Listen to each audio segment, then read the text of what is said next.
Look at Dom's had a shave. I have. Hello, everyone. Welcome to the TCW Podcast. We're joined by Dom Finnegan, and he asked me to introduce him as the man who once turned down Nicole Kidman, Max. Hey, I've never seen him turn anything down. So, what we're going to do, gents, is we've got a couple of questions that we want to ask you, and it'll be about your career, how you started, and where you are now. That won't take long, then. So that won't take long. No. So we'll start off with Matt Roylance, who's got the first question to ask. Well, with anything, we'll go right back to the start, because I know Adam was saying before that you used to work together before you were at Marines, which I didn't really know it from the Marine perspective. So I don't know, whoever wants to take the lead, whoever wants to run through, where did you two first start off together? Was it Skem? Maybe? Go on, Dom, off you go. Yeah, it was at Skem, yeah. So I was with the first team, obviously from an early age at Skem, but then when the youth team started at Skem, me and To had the under 17s we started off with, and then took them into the under 18s. And like To had already had, you'd already had a team, hadn't you, in Skem for a few years earlier, didn't you? So to be fair, we had a really good side, and we went unbeaten with that side. We didn't lose a league game, did we? Didn't lose a game, and there's some good players actually who ended up, playing around the non-league now. Tony Donaldson and Seb Bradshaw, one or two others as well, wasn't there, Max? So there was a few of them who went on from that youth team, but that's where we started off back in the youth team at Skem. So I mean, it's a good while ago now. That must be a good 7 or 8 years ago. That now, mustn't it, Max? Something like that. So that's where we started off. Yeah. And then you graduated up to the first team. Well, I did. Like I say, Mex was always with us with the youth team, but I was with the first team as well. Saturday, Tuesday, Thursday, and then we'd have the youth team training on a Wednesday and play on a Sunday. So, and then obviously when Tommy got sacked at Skem and we went to Marine, the kit man left, didn't he? And I said to Tommy, I said, go and get Mex. I said, because he's just brilliant what he does. Not just kit man and all that, but generally around the place. I mean, the lads at Marine will say, and you'll know yourselves, lads, like he's great crack to be around. I mean, his jokes are bad, but he's all right other than that. Like. It's all about voices, isn't right. it? You were doing well then, Dom, to that last bit. You can give me that tenner later. Yeah, I think that's something, particularly in non-league level, that's really important, isn't it? Is all the voices around the club. To sort of, it's not just the one manager; it's a team, and sort of, particularly non-league, you get a team together, and that becomes really, really important in terms of the management side of things. But I'll pass on to Mucky, where we'll probably start to move on towards the Marine side of things. Obviously, your time at Skem, and then you see where they are now. Are you proud of what?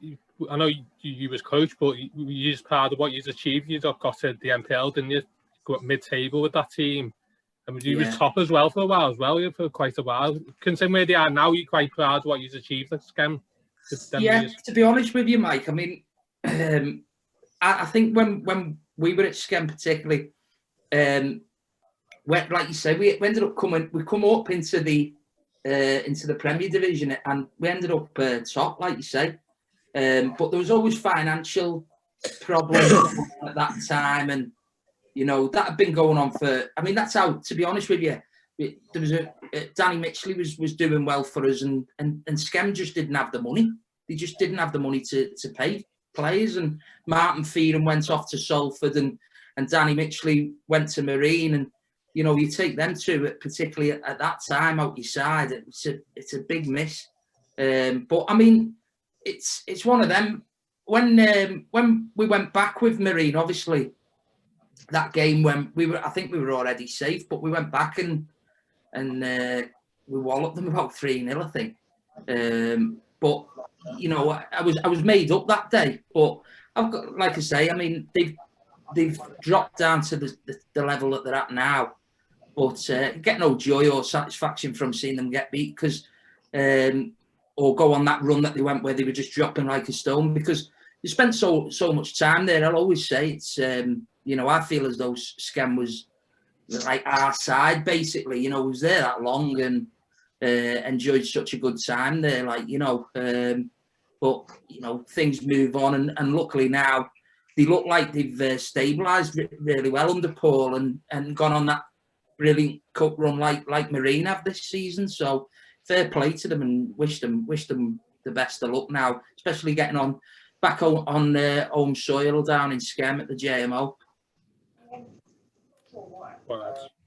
How about you, Max? What's that? I'm just intrigued in listening to Dom going on about. Well, I was never involved with Skem's first team anyway, so I only ever helped out with the under 17s and under 18s, so I never got really involved in as deep as what Dom was with it. I was there the day we got sacked. Like, we just turned up for training and Don come flying out the door.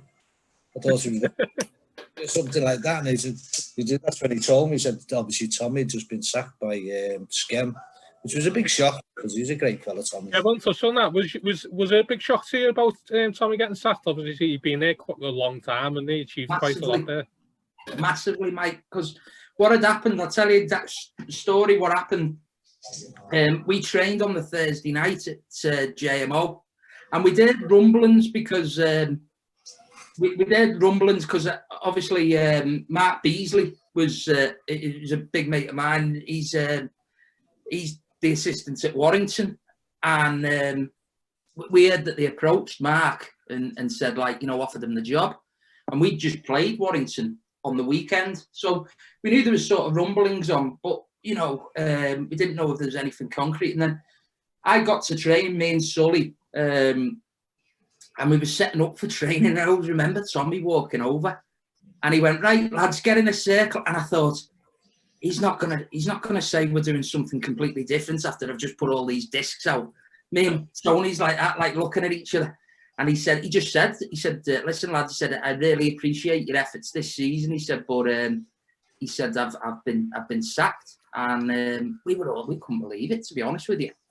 And he said, like, the chairman's going to come down and speak to you.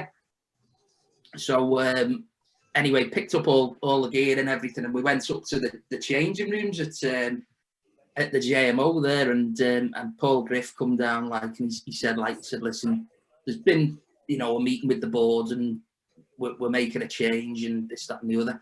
And they asked me and Sully to take the team on the Saturday. And we, you know, it was me. I put my hand up and just said, "Listen, Paul, you'll have to get someone else." Because I said, as much as, you know, I love the club and everything, I said, you know, Tommy gave me my opportunity here. He gave me a go as a young coach. Took a chance on me, and I said, you know, I wouldn't sit right with me staying here now. After you've done what you've done, you know. So see you next. So. Max has had enough.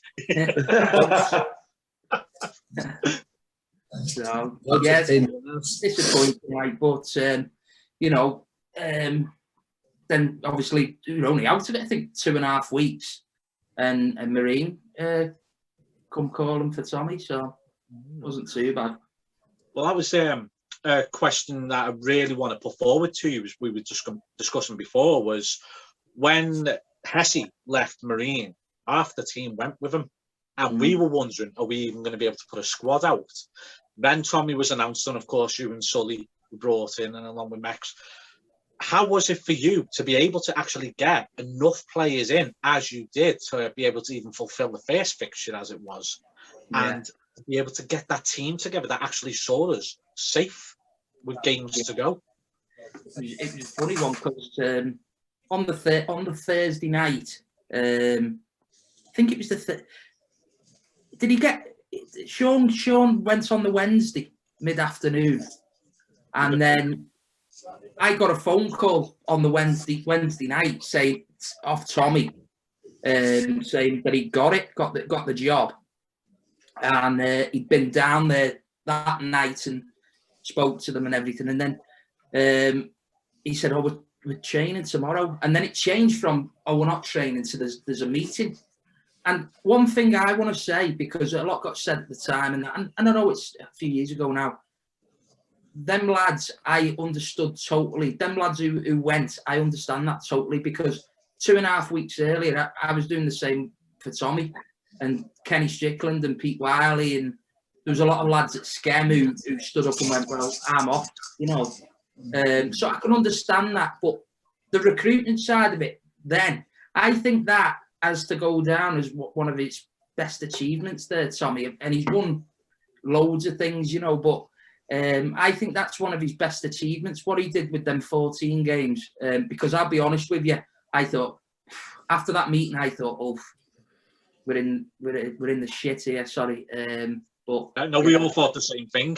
Yeah, I really thought it's going to be a struggle here. And then it was funny because he got a text off Mike Brewster. We went for a pint after it, and we got a text off Mike Brewster. Mike had played for us at Skem, and he said, "Oh, well, congratulations on the job, Tommy," you know, one of them things.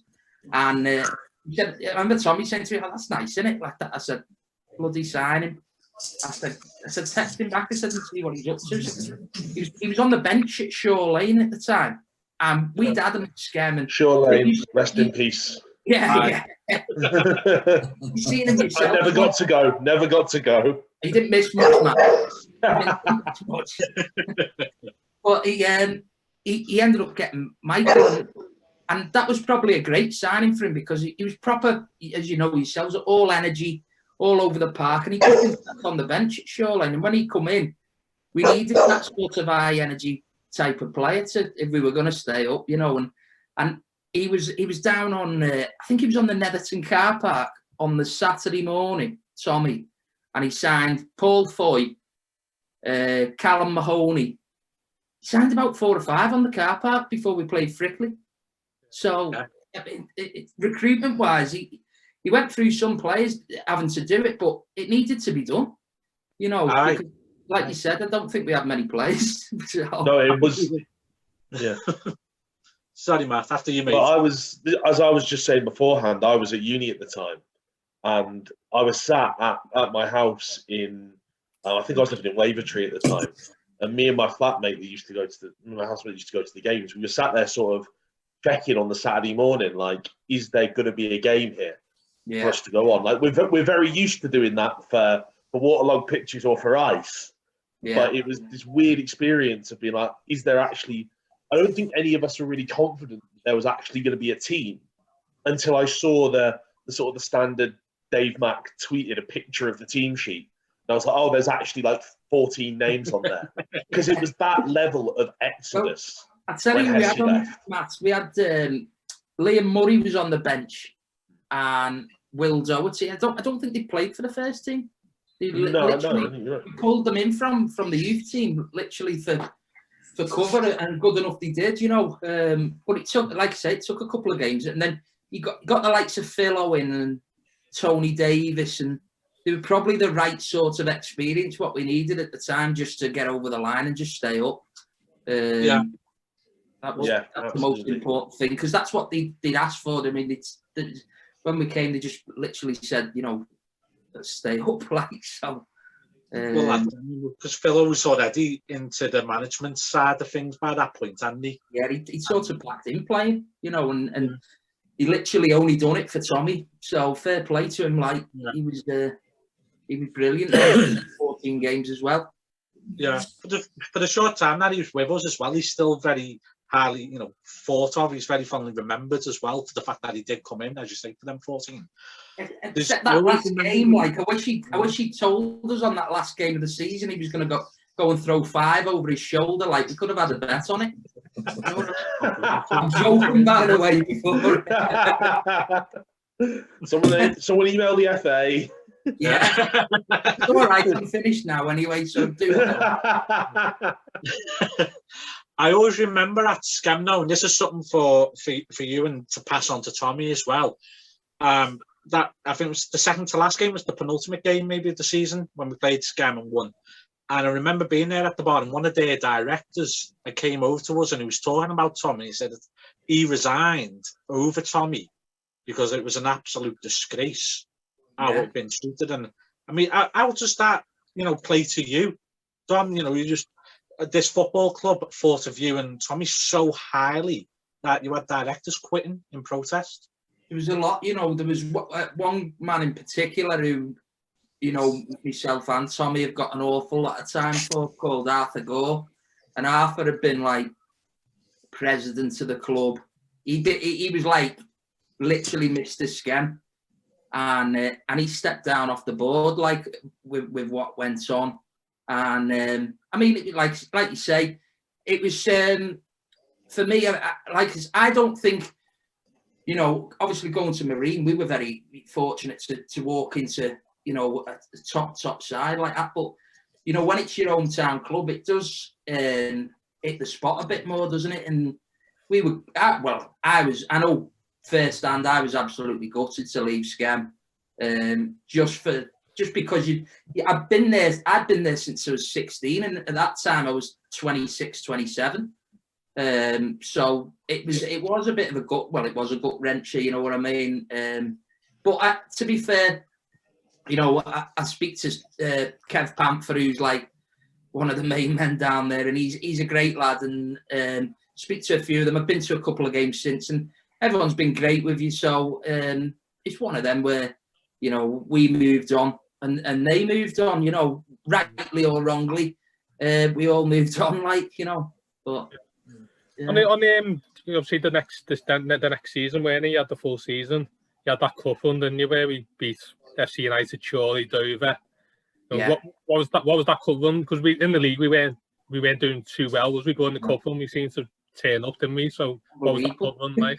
It was brilliant, to be fair. I mean, I'd never had a cup run really. We went to Luton with Schem, but I was mainly with the youth team then, so. We went down on the day, me and Mex, but we weren't involved as such. But on that cup run, it was brilliant, honest to God. And you look at what yous have done now with the FA Cup run. I mean, that blows that one right out the water. But the Dover trip, I mean, for everyone that was involved, and like you say, it wasn't like this cup run where, unfortunately for yourselves, you haven't even been able to go to the games. But you need to remind us. I know. Right, I'd love to have gone myself. Yeah, but we ended up. We played Chorley. Funny story. He'll hate this. Nex will hate this, right? And I heard Neil talking on when you had Neil on. I heard him talking and saying something very similar. Nex, right? When Danny Mitchley scored that goal, because it was 2-1 and it was pretty cagey. And we went on the attack, and Danny scored that goal, and Mex jumped up. Well, there's a big kick on the Chorley dugout onto the pitch. Mex jumped up, his teeth went out. Right, everyone's celebrating the goal, right? And I've turned around, and Mex is on his hands and knees, like putting his teeth back in, weren't you?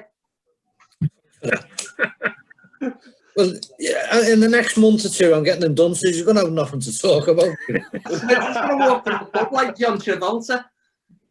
Bobby Firmino. No, Mr. Mack killed me last time he done that. If it had said tooth, but he said teeth, everybody must think I've got a full set of gnashes. Out of interest, as we're sort of on that topic now, both with the Chorley game and with the Dover game, in terms of preparation for both of you, do you do anything differently in that scenario? So as you're going into a game, say, against Dover or Chorley, do you just try and treat it as another game? Do you do it differently? You've got to, haven't you, really? It's, what I mean? It's a high-profile game, but it's, at the end of the day, it's just another game, isn't it? Especially, obviously, with the work I do, it makes no difference which way I hang the kit out to the left. The special boots out or something. With the training sessions, obviously, they might plan different. Well, it was funny because we'd gone down to Dover, obviously, on the Friday afternoon.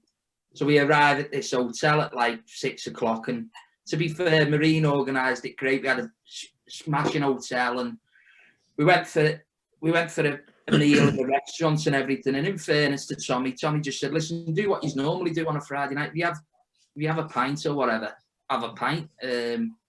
But none of the players did, and I think me and Mex and Chris Roberts, God bless him, we made up for the drinks they didn't have, didn't we?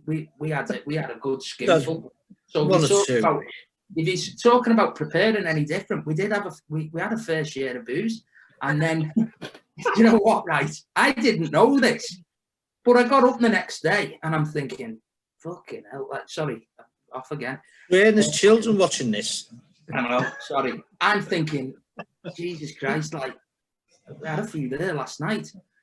And we went down to the bar. Tommy said, we're training. So when you're saying about, like, did you do anything different? We actually did. We went to this field that they booked and done set pieces there for, like, half an hour. It was a field, wasn't it? Remember it? Yeah, honestly, there's dog crap everywhere. And in the middle of, where was it we stopped next?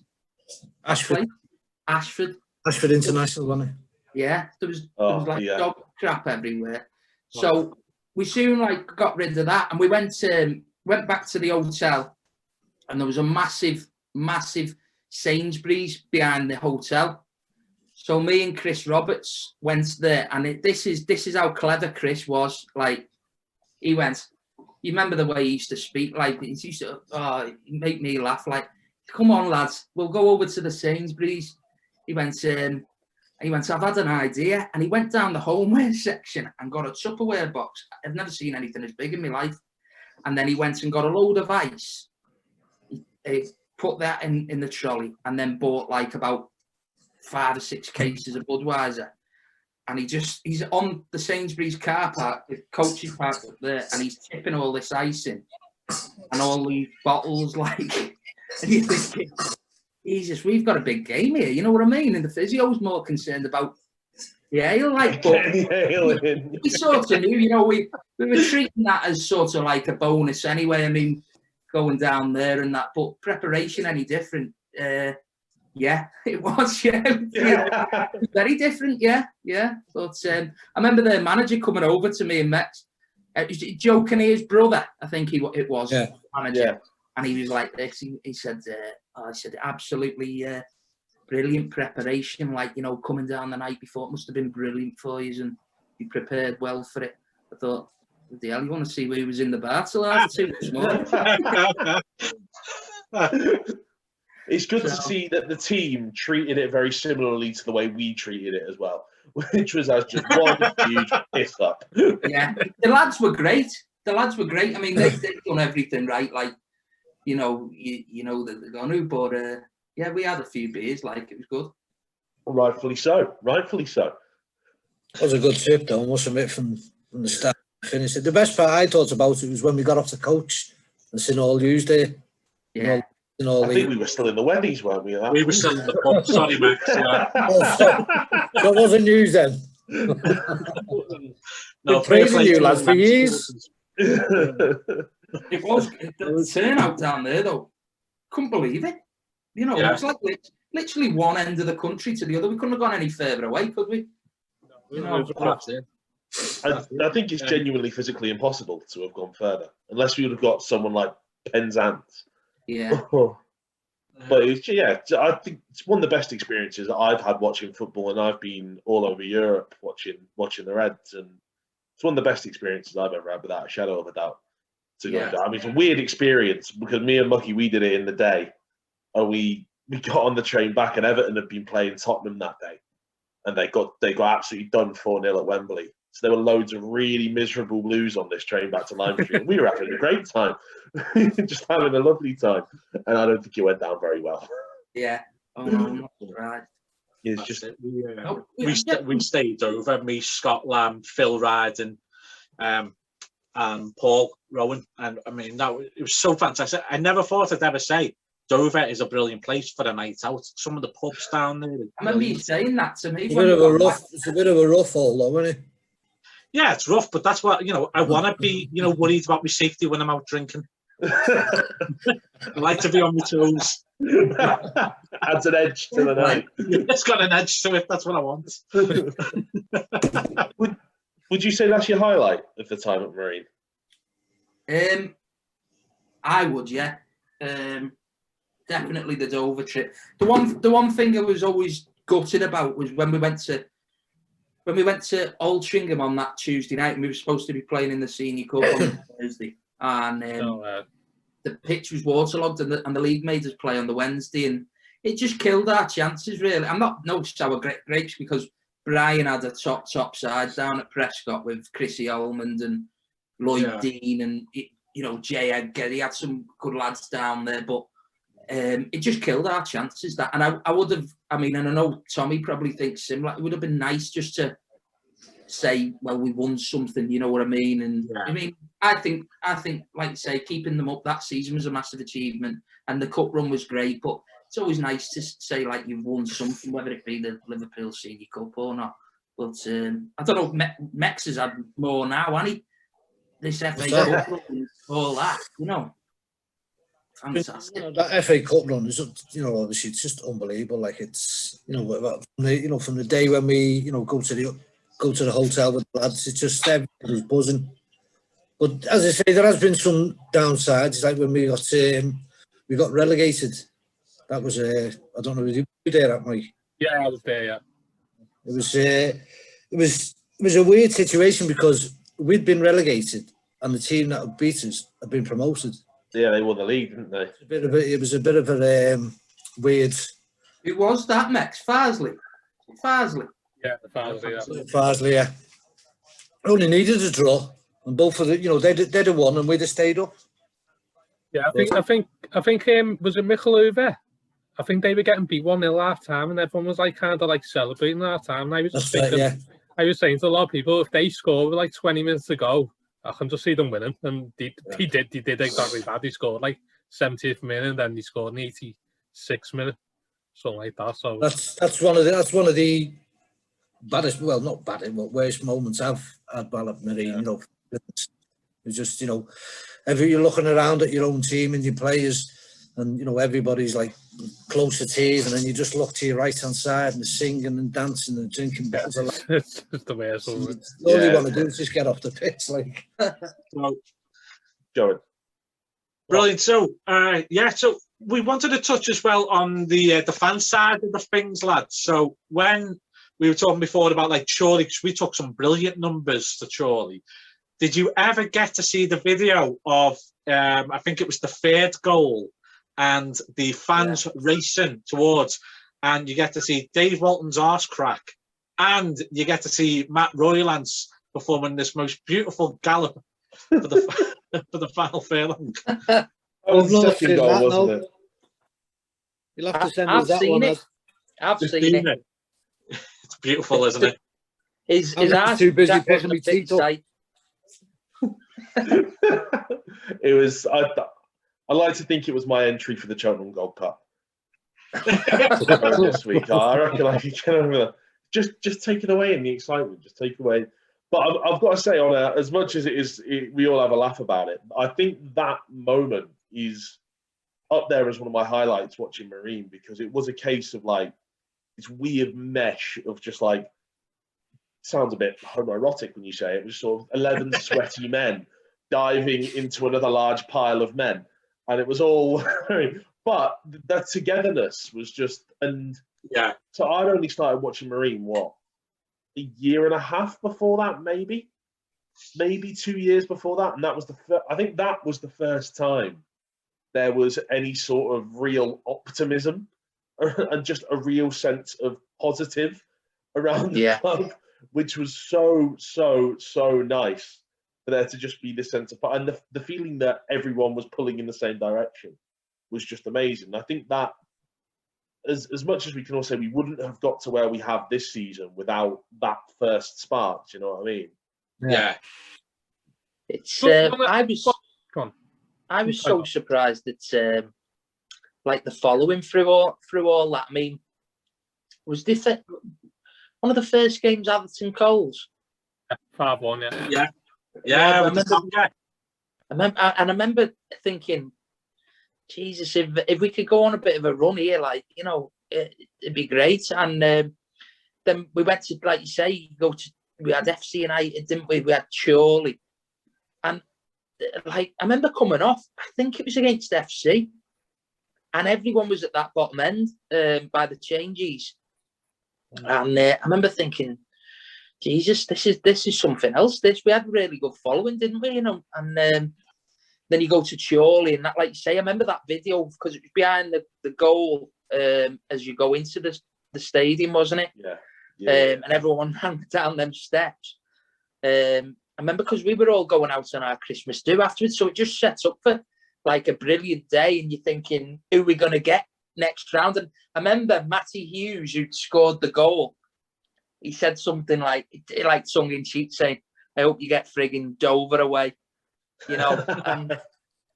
and I remember that, like say, then they had the draw, and you're thinking, Jesus, he's put a jinx on us here. But we were made up, to be honest, because I mean, we'd never done anything like that before, where you're on a stopover. I was just open. I thought to myself, I remember saying actually to it was either Dave Mack or Richard. I said, make sure you get a decent coach. I said, I'm not thumbing it on the M4 or whatever. I said, not with your history of coaches. Like, they're the worst coaches than me. You know what I mean?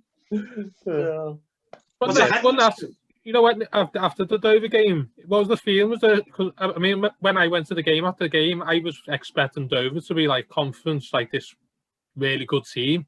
When it ended the game, I felt a little disappointed because I thought we played really well against them, and you know, probably should have got a draw in my opinion. Like, but what was the feeling? I reckon if we'd have played another 5 minutes, I think we'd have got a draw there. Definitely.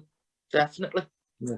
I think. I mean, it killed us, didn't it? Billy getting sent off. I mean, yeah, and it was a red light, but I mean, that's what you wanted from Billy as well. I mean, I've seen so many people say about Billy, like, oh, he's this and he's that, you know, he's a liability. I tell you what, I think he's a great player, Billy. He winds up the opposition.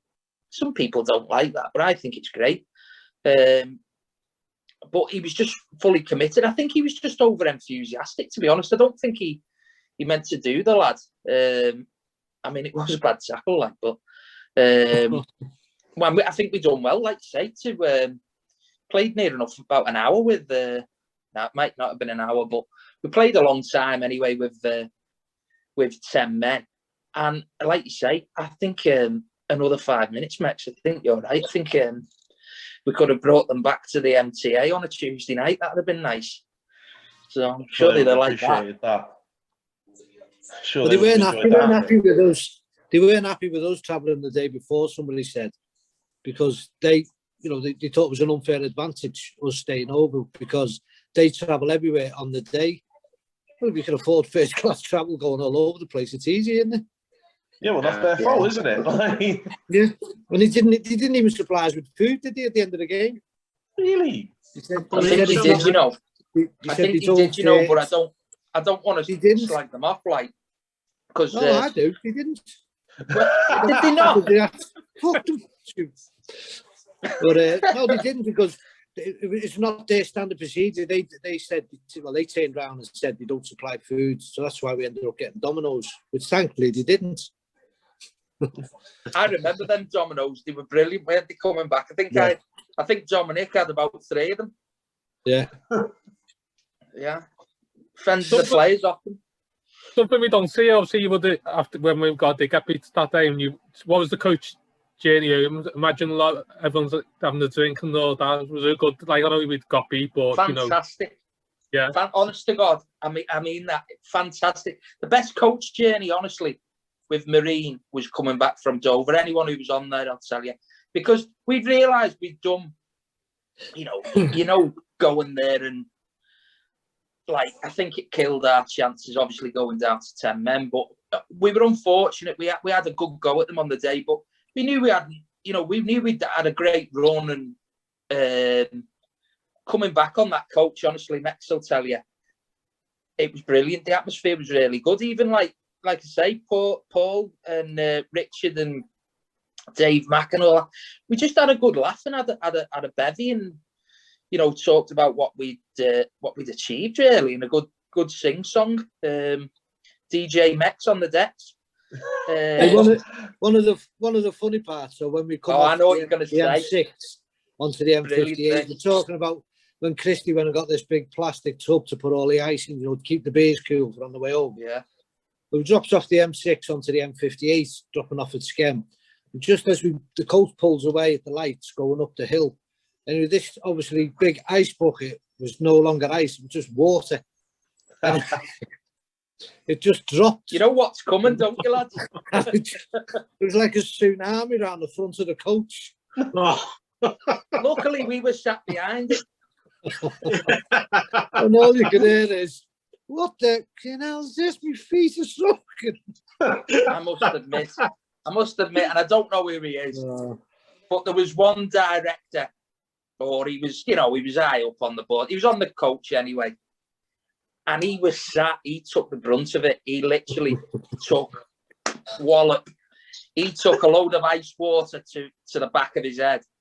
And I remember him standing up, and he's piss wet through.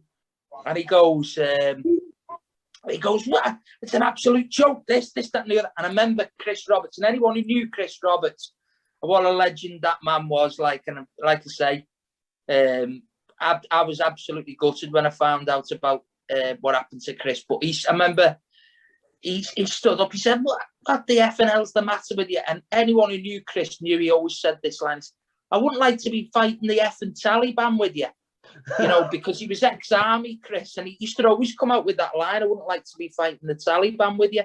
He was, honest to God, the funniest man ever. Oh, and quality, I know he'll be missed by a lot of people, not only at Marine, but you know, when we'd seen, like, obviously, you know, me and Mex kept in touch when we went to Spain with him. And Tommy, we were all big mates away from football as well. So when we heard the news, obviously, that it got COVID, I think the outpour, and especially from the non-league world, from like the clubs that he'd been at, you know, your Prescotts and Marines, Telford with Liam, and Southport with Liam, and honest to God, I was absolutely gutted when I heard it, because such a big character and such a big part of like the fun that we had at Marine in terms of like on the pitch, off the pitch, you know, social side of it. He was fantastic, Chris. Like when that coach caught fire, didn't he? Oh. Everybody was on the embankments, and Chris is trying to drag the kit off. Yeah. I remember, you know, Paul Leary. Well, Don, by the way, Don was off the coach before the driver even got off. I was the first one off it. I think that's fair enough. Honestly, it was on fire. Pushing Mary out the way so we could get past. I did. I pushed Mary out the way. I remember apologising to her. I said, "Mary, I'm sorry. I just absolutely shit myself and ran." But basically, what had happened, I was playing cards with Chris, and for whatever reason, I don't know, we were literally 2 minutes away from the ground, and I got up, I think, to get me jacket or whatever, and Peter Wiley shouted, "Dom, tell him to stop the effing coach. It's going up in flames here." And I just looked, and there was flames above Peter's head. I thought, oh my God. And I've blitzed it down the coach, stop the coach, you know, all this. And the coach driver stopped it. Mary's got up. She's got an elbow. You can sit down. I'm off. So I blitzed it down this coach. The driver gets up. I thought, listen, I've got this far. You can sit down as well. I'm off. So I get off the coach. And like you say, I mean, everyone says about Germano that Germano was shouting in like Portuguese, you know, what's going on, jumping over seats. I didn't know this because I was already off the coach. But it was, the funniest thing about it was when we were all stood on this embankment, and Metz is right, like Chris was underneath this coach and it was in flames. And Paul Leary, I always remember Paul Leary was shouting, "Chris, get the kit." And I was shouting back, "Chris, fuck the kit, get the ale. I'm not having char-grilled bottles of Budweiser on the way home. God, But I remember reading about that, and at first I remember I think Phil put it in our group, and I went, "Oh yeah, right, And then the picture, it was just the Marine coach is on fire. It was just a tweet. I saw. So once we were all very worried, but then once we knew everyone was safe, it's the most non-league thing to ever happen, isn't it? Yeah. Well, do you know, Matt? Same as when we were going to Burton and our minibus we were at the top of the Peak District. It was fog everywhere. It was really quiet. It was like being in a horror film. We were on this winding road for about 10 minutes. And we got to the top of it. It was a T-junction, and we had to sort of turn left, almost back on ourselves. And the fellow driving, seen the spot, gone to go, and it's just gone backwards. We're like, oh. He sort of put the handbrake on, tried to do it again, it's just gone backwards again. We're like, right, everyone, out, off the bus. So we sort of bounded out onto the side of this road, bottles in hand, and eventually got it round the corner. But it's just, I remember being stood there. I think that was one of my first aways with Marine. I used to go to watch Liverpool away or go to watch Swindon away. And I was just stood there thinking, Christ, this is the most non-league thing to ever happen. But it happens that's why to we us, love Matt. it, isn't it? We were only at Marine. It was our first away game with Marine, I think, or it might have been second. And we were playing. Was it Colville or someone like that? It was Colville, yeah. Was it Colville? And we broke down then. And their chairman sent wasn't he like a millionaire or something, Max? Didn't he say he sent I remember I turned up in like a Lamborghini or something. I thought this is all right. But I stood on the hard shoulder and all these Lamborghinis and Range Rovers and everything picking us up and ball piling all the gear in the back. Yeah. Colville away. And I think we won. It was in them 14 games last 14 games. We definitely won. I know that. But good times. Yeah. It was. I reckon first thing that came to our heads, obviously, when we saw the tweet about the fire, you just start thinking, only fools and horses here, the jolly boys out. Oh, yeah. It was like that, but it was like I say, it was at the back of the coach. But people saying, "Oh, I'll have to put an insurance claim in for me Montclair coat." I thought, "Oh yeah, you had a Montclair on, didn't you? To hens for the wedding." It was St John's special. Yeah. A Montclair. Did we have to? I'm sure we had to play in their kit.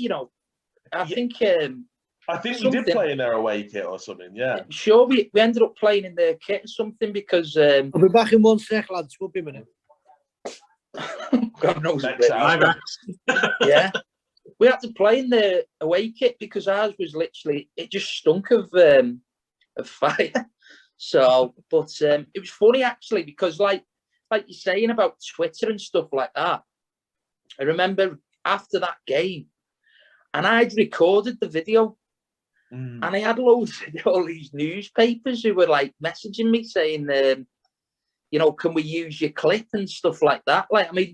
It'd already all been over Twitter and everything, but like you were saying there, Matt, loads of other teams saying how non-league's this and that, and we ended up getting a replacement coach that had to get called out. Like, remember going past the coach, coming over, still there, smoking away. That feels like a hazard.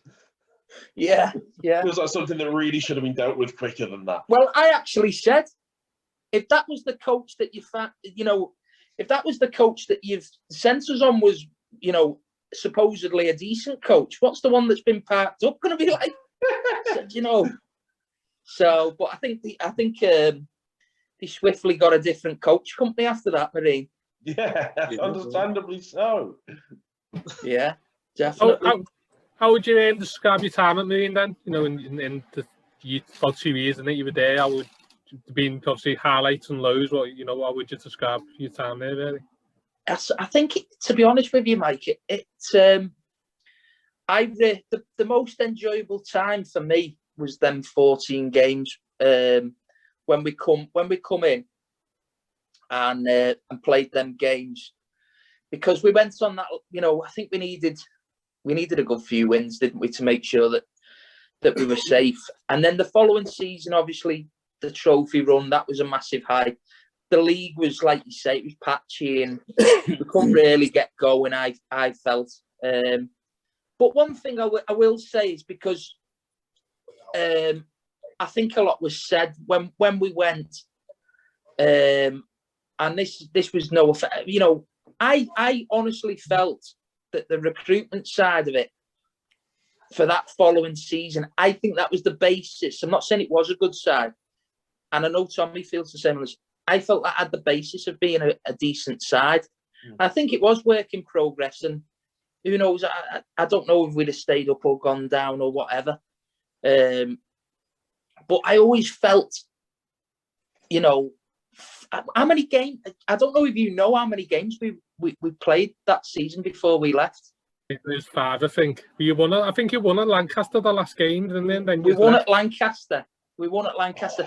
But one thing I'll say is, I don't care what league it is. I don't care if it's the Premier League, the Championship, whatever. I don't think that you can. You might blame recruitment or whatever, but I don't think you can fully say, "Oh, that's their." You can't label it and say that's their fault that we went down. I don't think it was I don't think it was anyone's fault. I think it was one of them. Our recruitment probably yet, like I'm saying, work in progress. And then Neil inherited that as well. And like any manager, Neil will have wanted to put his own stamp on it. And he'll have looked at it in cases and said, that's not for me, he's not for me. And it was just one of them funny periods of time. But do I think things might have ended differently?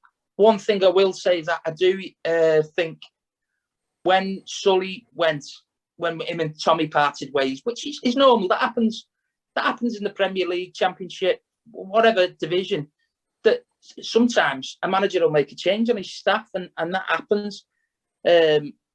It's, you know, I like I say, I know Sully and Tommy speak now and they're okay and they're fine and stuff like that. But I think maybe like Ian come in, Ian was new to it, so it was all different for him.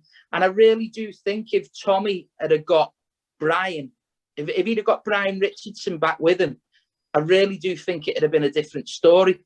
And that isn't a slant on anyone. That's not a slant on myself or Jono or the rest of the staff. I just think I think Tommy and Brian knew each other inside out that much that it would have been a better combination, in my opinion. And I think it'd have been better. I think it'd have been better for Tommy that season if he'd have got Brian back alongside him, who is obviously his assistant at Skem for all them years, you know. Yeah, I mean, one thing would say is Neil was very complimentary of the team that he inherited from you and Tommy. Very complimentary of the players. He won't have a bad word to say it about them or the efforts from them. It was just, unfortunately, our time to go down. Yeah. Everything happens. You know, everything happens. Yeah. Like, football goes in cycles. That was a trend that had been there long before Tommy. Yeah, that was a team that year after year after year was scrapping to stay up. So I think you're absolutely right, Don, when you say you can't label it on. That was a much longer term thing. The tough one, Matt, was like, because, and I don't think nobody had a real pop or dig at us when we went or anything. You know, I left on well, I feel we both left on decent terms. I'd feel like, I mean, and I haven't been back for any other reason than I literally had a year where I didn't go to a game, and that was just because I just decided, you know, I was going to, you know, start playing golf here and there or stuff like that. And I just had that full season, I just had away from it. And then I went to Prescott and stuff and that, but I never ever went back to Marine, not for any reason, but I've said the same to Met since, you know, I will go back in the future to watch games. And I never ever fell out with anybody at Marine in the whole time there. You know, the one thing that I'll regret is when Tommy said that he was going, and he said, "Will you?" He said, "You know, I'm going to resign because I just feel the time's right and everything and that." And I was like, "Yeah." I said, "Well, will you speak to when you speak to Paul or whatever? Will you tell him I'm going as well?" And I should have made that call really. And I think looking back, I wish I had made that call and said to Paul, because I've not spoken to Paul since. And no, it's not because we've fallen out or anything. I've not fallen out or anything like that. But I spoke to Richard and I spoke to Dave Mack, and they wished us all the best. But I wish I'd actually made the call and just said, thanks for having me at the club and everything. And if there was one thing that I could have done differently, that had been it, definitely. Well, hopefully Paul will see this and he'll hear them words as well. Yeah, I mean, do you know what? Nobody can say, like, anything about. In fairness to Paul Leary's always had the best intentions of Marine. Whether people have got opinions of things can be done differently, anything can be done differently at a football club, and people will always have opinions and stuff like that. But Marine's in his heart, and he'll at the end of the day, he'll do what he feels is right for that club, and that's the way it should be. That's the way it was done. It's the way it is done at any other club. So, and like I say, I would like to. I've said the same to Mex. I'm to be honest with you, hopefully I can go up with Mex in the car, like I say, because players and staff and that get there for about half Tell you one. what, after a a speech like that, mate, you'll be getting a free season ticket. Well, to be honest with you, that's the reason I said it all. Hopefully I'll get a ticket to the game, but I won't hold my breath. Do you have any plans to get back in football, like, as a coach, like? Do you know what, Mike? I don't know. I honestly don't know, because, to be honest with you, I'm not a great coach. I don't mean that badly or anything, but I've always been sort of, I'll do the warm-up, I'll have a bit of crack with the lads and stuff like that. We won the league at Skem, and anybody who played for that Skem team at that time will tell you, Skem United didn't work on shape or do anything of these, any fancy training sessions. Bry Richardson sessions were literally, you turn up at the JMO or Skem's ground when they were at the old ground, and you would do a bit of a passing drill, possession, and then we'd have, like, say there was 16 players, 18 players, we'd have an 8 or 9 aside. We'd just play 2-touch. And that's how them Skem teams played. They played good football. And that's how we played. So I've never ever been one of these coaches who's done shape and that. And there won't be any coach, there won't be any player who'll say, "Oh, yeah, Dom, what a coach." I know there won't, but I think I've sort of other qualities that in non-league where players and stuff like that. The good thing for me, like you say, about getting back into it was I went with Paul Carden and Bees at Warrington at the start of the season, and I just went down there helping them out, doing bits of kit and stuff like that for them, and helping out down there. And it was just great to see the way Cards and Bees done it, because it was very insightful for me. Like, if I wanted to get back into it, to see what this. I mean, Cards. I honest to God, I've never seen anyone like Cards. How committed he is to football. Him and Bees, they're absolutely spot on, the two of them. But in regards to that, Mike, I don't know, because there's nobody that's going to be ringing me up and saying, come and give us a lift in here at the moment. I've been everywhere. So I've run out of clubs. But no, I like to say, you never say never, do you? And I love just being around the dressing room environments, and that's the thing that I miss. I think that a lot of people will say that they miss the buzz of being around the dressing room, being around the lads and having the crack, and that's what you miss. So I don't know. Who knows, really? Like, we'll have to see what happens. Do you think, like, obviously, when you first started, obviously, when you're coaching, I thought probably 10 years ago it's more like have a laugh with the lads and get that, like, chemistry, whereas now it seems like, you mentioned Paul and your card, and it seems more professional, doesn't it? Like, there's a lot more professional managers now, and even though it's not changed, it's changed massively. I look at Cards, what he's done there. I mean, and he's a top coach, by the way. So's Bees, the two brilliant coaches. But I watched, like, the players that they were bringing in, and I'm thinking, wow, like, they're bringing in, like, Eddie Clark. He played for Tranmere in playoff finals at Wembley, and he got transferred to Fleetwood. They've got Michael Rose there, who's played over like 500 league games and stuff. Michael Rose, who I've abused watching Swindon Town. Who played for Swindon. Yeah. And I gave him a lot of abuse for his terrible free kicks. I'll tell you I'll apologise. It was probably unfair. His free kicks are spot on, and do you know what? He's a top lad as well. A really nice bloke. That makes me feel even worse about the abuse I gave him. Don't worry, I'm telling you now. If you met him, he'd give you the abuse back, Michael. Honestly, he's a top lad. I think that was actually, when watching him, what was so frustrating was because we all knew he was so good. We knew he could take a free kick. So then when he didn't, but it's just one of them, really. Like that says it all, doesn't it? I remember watching him playing League One football. Yeah, not that long ago.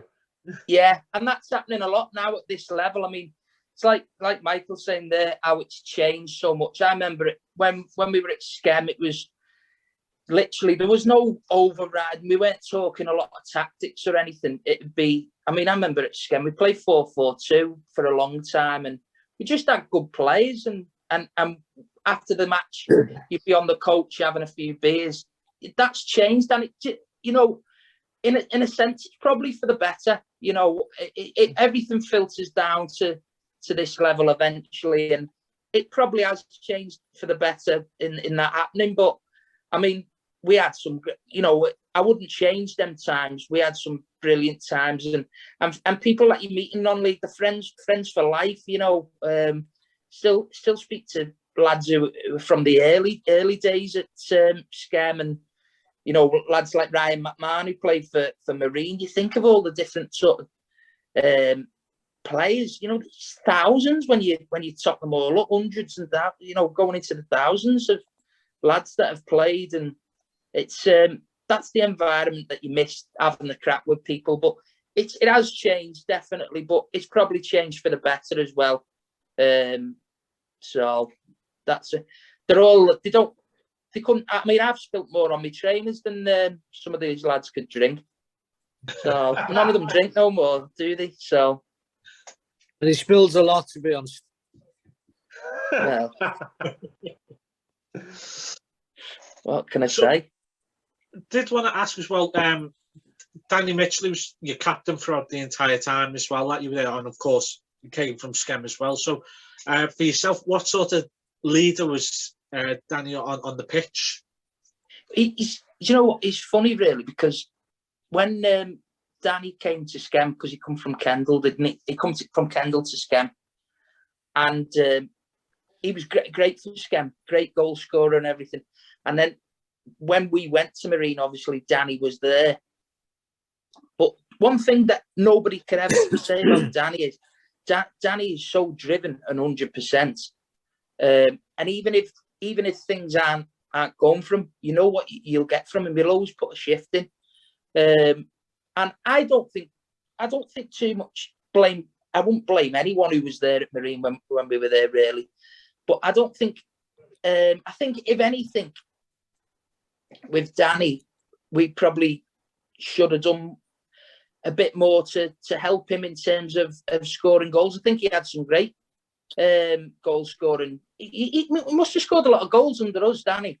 He did, I think that cup run he scored about 26, 27 in all competitions. Like he did. Yeah, I mean, like I say,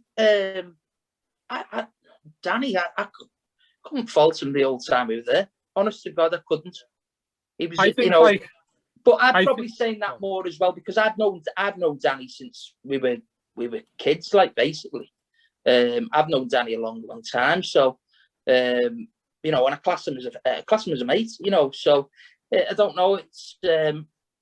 It's one of them, really, where it'd probably be different now. If I went into a club and you don't know the striker, you probably judge them a bit differently. But like, in terms of, you just judge them as a striker, you don't judge them as your friend and the striker. Mm-hmm. But he scored a lot of goals for us. He was a good captain. You know what I mean? He was a great player for Marine and a great player for Skem. And I tell you, Skem have got an absolute coup getting him in, because I tell you what, I think he's still good enough to be playing higher than that league. Definitely. But he'll do well for them. When we got relegated, Danny was the last one off the pitch. You know, a lot of the players had gone, and he was the last one. So he spent about like 5 to 10 minutes till he went off the pitch. So I think that says a lot about him. Like, it'll hurt him because he was there for a long time. How long did he do it, Marine? About 4 or 5 seasons. It must have been. He was there playing when I started watching, so he must have done that, yeah.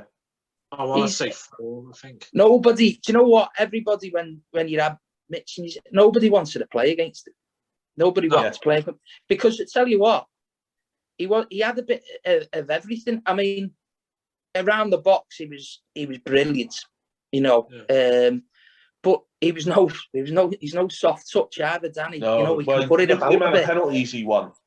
Yeah, that's what I used to love about watching Mitchley was whenever he was in the box, you think he's going to get a penalty here because he just sucked defenders in that way, not in like a he's going to throw himself to the floor kind of way. And he sucked defenders to him. You knew he was going to get fouled. You just knew he was going to get fouled. He always took him out, didn't he? He always took the foul. He never dived for it. No, he would let himself get clattered. Yeah, he would. Yeah, he would. But I remember him scoring against Skem. That must have been after about a minute. He literally kicked off. Somebody played the ball inside to Danny, and he just rattled it top in. It was an unbelievable goal, and it was literally sort of out of nothing. And he had that in him. But I think, like you say, once things get started back up, Skem have got a really well. They're not going to get a better centre forward than him at that level of football. I think that is a top signing. With him as well, what I found is he was an amazing leader on the pitch, but he was very much a leader for the whole club as well. I remember, I think this was under Tommy. We had Farsley away last day of the season, and I think it was Tommy made 3 subs at half time and took Danny off. And we were stood down at the end having a few beers, and then 5 minutes later, all of a sudden, he stood next to us, with a bottle of Corona in his hand, going, "Right, lads." and we all had a chat, and we were talking about the season, but the relationship and the rapport he had with the fans, and it's the same at non-league level. Everyone's got a good relationship with the fans, in the same way that someone like Germano is a leader for the club, even though he rarely actually gets on the pitch, because he's just there and everyone loves him. It was similar with Danny in that he led the club. As much as it was on the pitch, he led the club a lot as a whole as well, as being sort of that person that everyone got around. And it was just an amazing to have him as your captain and the focal point of your team. You've got to, I mean, I bet that's one thing that's definitely not changed is you've got to have characters in your team like Germano, Danny, like you're saying. You've got to have people who will not so much like stand up and be counted, but make your dressing room good. You know, I've seen it. You know, the amount of people that say, like, "Oh, not got a great dressing room." I don't think I've been in a bad dressing room in all my time. All the time at Skem, Marine, Prescott, and Warrington, they've always had top dressing rooms, really good dressing rooms. So I don't get me wrong. You always get the odd person who you're not that keen on, but that's about it. We've always had really good dressing rooms, and I know Mex has told me like the lads that they've got now at Marine. That's what I was just about to ask Mex. Actually, is it similar to that now? Take it away. Yeah. Say something, Mex. I'll shut up. About time, though. I know. No, to be honest with you, the dressing room, as you say, Mendes, he's just off a different planet, that fella. Like, but you wouldn't want him any other way.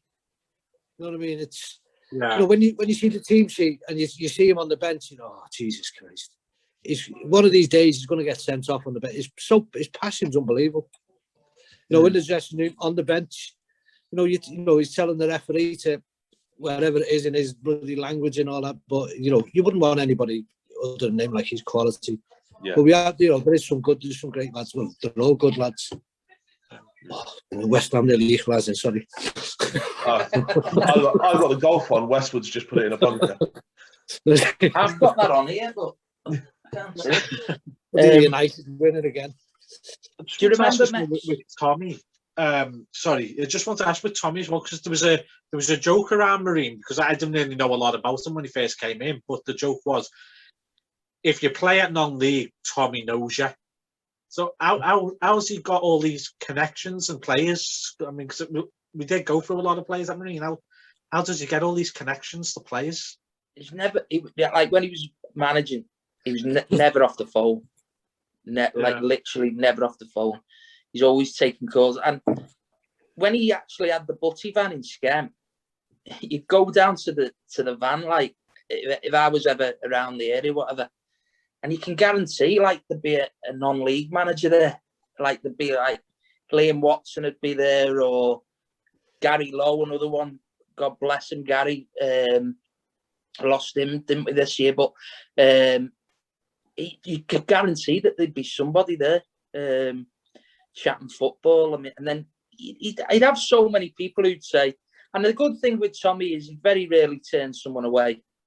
You know, he'd always have a look at them, which, you know, if you don't look at people and you turn them away, you know, it could come back to bite you. So it's always worth having a look at players. And do you know what? A lot of people, you know, there'd be a lot of players out there. I know a lot of players. Well, not a lot, but I know a good few players who don't particularly like Tommy.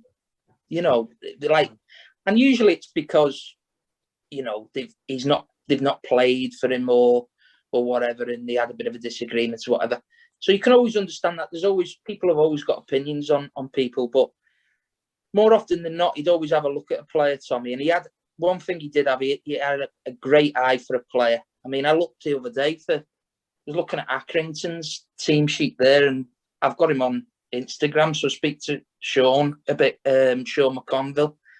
And, you know, I think of that team years ago. I'm talking like 10, 11 years ago, and he had Sean McConville, George Donnelly, Craig Noon, Aaron Turner, Steve Ackring. They all went to, well, them three went and played in the Football League. Nooney played in the Prem, obviously, for that. But, you know, you look as well, his Prescott teams and stuff, he put a lot of players into the Football League. And, you know, I know he enjoys doing his scouting now at Southport for Liam. But, yeah, like I say, he's that's the reason why Adam is, because he's always networking, and well, particularly when he was a manager, and he was always on the phone. He was never off the phone. So that's why, really. Do you think that was part of the reason he resigned from Marine, because he wanted to go into like scouting? Because obviously, if you're scouting, you're looking at the players, aren't you? And you're not having to deal with management, really, are you? I've never really asked him that, Mike, but he, I mean, at the time he just said, you know, I've had enough, and I don't think he felt as though he was getting the support maybe that he thought he might get going forward. And I think, like you say, sometimes it was one of that. It was his decision, and around the time he just literally, I think he'd had a conversation with Paul on the Sunday. He said, you know, it was time, because what had happened, we'd sat down on the Saturday after the game and had a drink. Mex was there, so there was like me, Mex, and Tommy on the table, and Paul come over and he was like, you know, wasn't great that and stuff, and Tommy, in fairness to him, you know, as always, I think, you know, he was like, you know, if you ever want to make a change, come and speak to me. And then I think Tommy mulled on it a little bit and decided to resign, and spoke to him the next day. But Tommy should be proud of what he done, because, you know, he kept them. That was the biggest achievement. He kept them up. We had a good cup run, stayed up the following season, albeit it wasn't a great league campaign, but we were still in the division. And then the following season, obviously, he decided to make a change, you know, and go. But I think he's enjoying that side of it now, you know.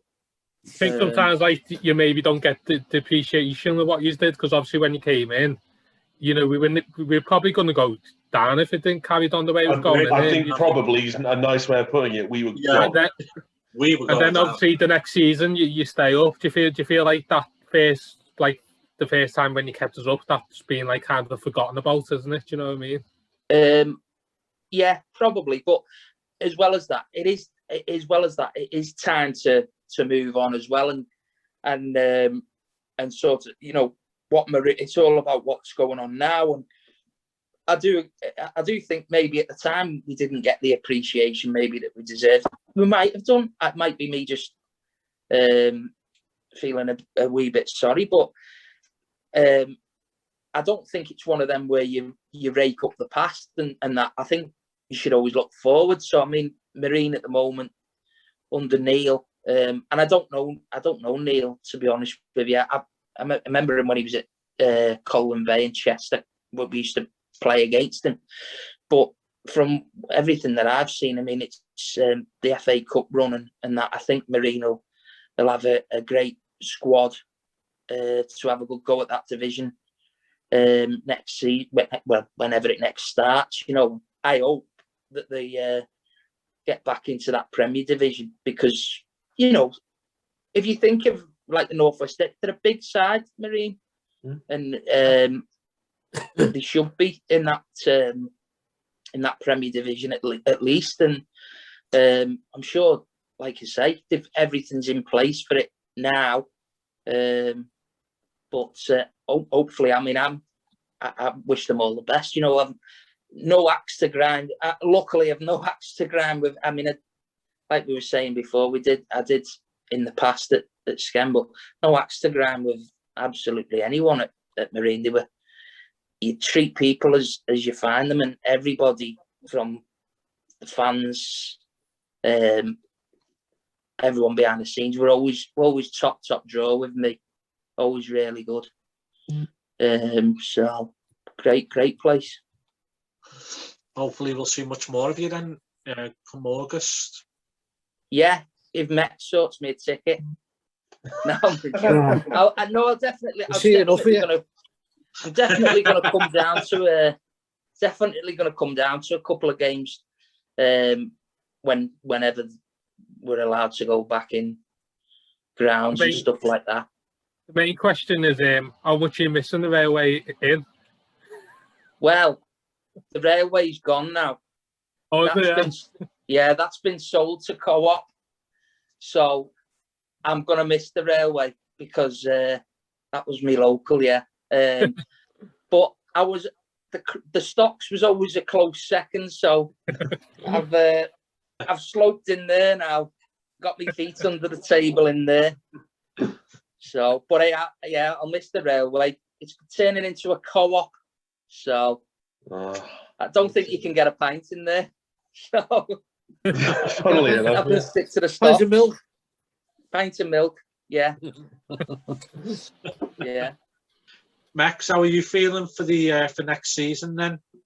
I just can't wait for us to start, mate. Obviously, we got this little tournament coming up in Clitheroe next month, like That's so. right, yeah. Just you know, that'll keep us ticking over. But I've been working at weekends because just look forward to Saturday footballs. You know, with nothing here, like it's. So I've been out. My mate owns a transport company, so I've been doing a bit of driving for him on a Saturday or a Sunday. But we start training the end of this month. Brilliant. And then obviously, hopefully this Clitheroe, you know, we carry on with that. Like I believe we can get a what's the name, can't you? You pay a subscription, you can live stream it. Yeah, you can watch it online. They're not said anything about when they can go back in, like at that level yet. No, I think that'll be too early for that date. Yeah. Probably. Clitheroe's happening. Yeah. Just get on the live stream, smash the bevies in the front room. You're back to some normality, back into your lives. Yeah, that's desperate for it. It's quite annoying because this team we've got now is probably as good as teams we've had, and you know, with all like this going on, it's kind of annoying, really, isn't it? Well, I've literally not seen them. I've not been to a game this year because I'm down here. Yeah, it's like that's what I did an interview about it with someone who was writing an article, and I was like, I've never seen someone like Josh Marmee. Like I've genuinely never watched him kick a ball from Marine. which is ludicrous, absolutely ludicrous. But hopefully, fingers crossed, I'll get up for a pre-season. Well, on his day, when you see Josh Aman, he can kick a ball, especially from a dead piece. Like, yeah. If he's got his right boots on, that is, by the way, Josh, you'll be listening. He's quite picky with his boots. He has his free kick boots on and his football boots, he says. Scored some screamers, him, hasn't he? Yeah. Scored some great goals. Fantastic. Yeah. So, Max, how do you feel then about getting Neil Kingney and Josh Solomon-Davis now on contract as well for you? From the on the coaching side of things, how important was that to get that over the line? Well, I think the gaffer's been up to get that, try and get that in for quite a while. Like, and obviously, it's they're two top quality players, both of them. And they're again the good characters in the dressing room. Kenji, he likes a little dance while the gaffer's talking team tactics. He's standing there dancing away to his little moves. Do a demo. Do a demo, mate. I'm doing it. Can you not see? It's only my feet. I've finished now. Sorry, lad.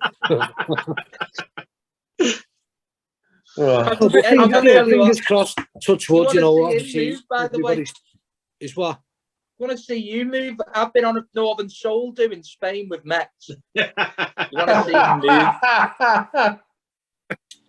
3 bottles of WKD and he's anyone. Remember, Tom, I've got a video of you dancing in the Northern Soul. I can show these lads next time I see them. We're talking about moves then.